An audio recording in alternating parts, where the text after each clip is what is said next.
Bonjour, je suis Peter d'InfoSCI et je vais vous montrer rapidement comment configurer votre compte pour pouvoir utiliser le logiciel. Alors, la première chose à faire est de vous connecter. Une fois que vous avez créé votre compte, vous allez recevoir un mail de confirmation, vous validez votre mail et vous venez ici vous connecter. Donc, une fois connecté, vous allez arriver sur le dashboard principal d'InfoSCI. Alors, la première fois que vous allez vous connecter, vous allez arriver et on va vous présenter une modale pour ajouter votre société civile immobilière. Alors, vous remplissez le formulaire, il n'y a rien de très compliqué.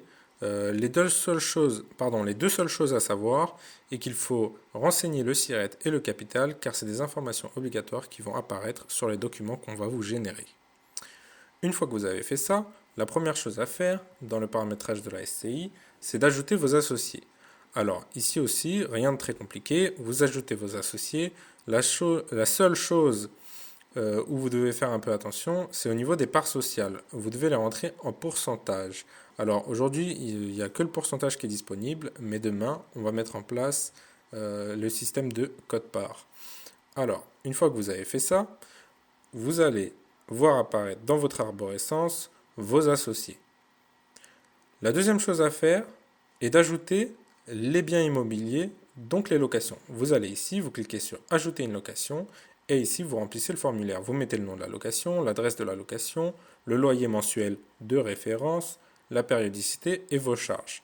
Vous validez. Ça va créer la location, mais évidemment, elle sera vide. Quand vous allez cliquer sur la fiche de la location, vous allez voir ici qu'elle est vide. Donc, ce qu'il va falloir faire, c'est ajouter un locataire. Alors, idem, vous cliquez sur Ajouter un locataire et vous remplissez le formulaire. Vous pouvez dire s'il est particulier ou professionnel. C'est ici que vous allez mettre la date de début et de fin de bail, un dépôt de garantie s'il y en a un, et l'indexation du loyer.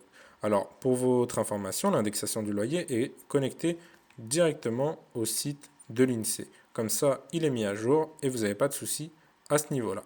Une fois que vous avez fait ça, globalement, vous avez paramétré votre SCI à 100%. Alors, pour ceux qui aimeraient, il y a ici un petit module premier pas qui vous raconte un peu ce que je viens de vous résumer. Il suffit de le suivre et ça sera parfait. Une fois que vous avez fait ça, vous pouvez commencer à naviguer sur le logiciel. Alors, vous avez ici en haut, dans le menu, plusieurs modules, le principal étant loyer, dans lequel vous allez pouvoir faire vos appels de loyer, gérer vos encaissements, voir vos quittances et vos relances. Alors, très simplement, une fois que les quittances sont générées, vous pouvez les visualiser et les envoyer par mail directement à votre locataire si celui-ci en a besoin. Donc voilà, on a fait le tour.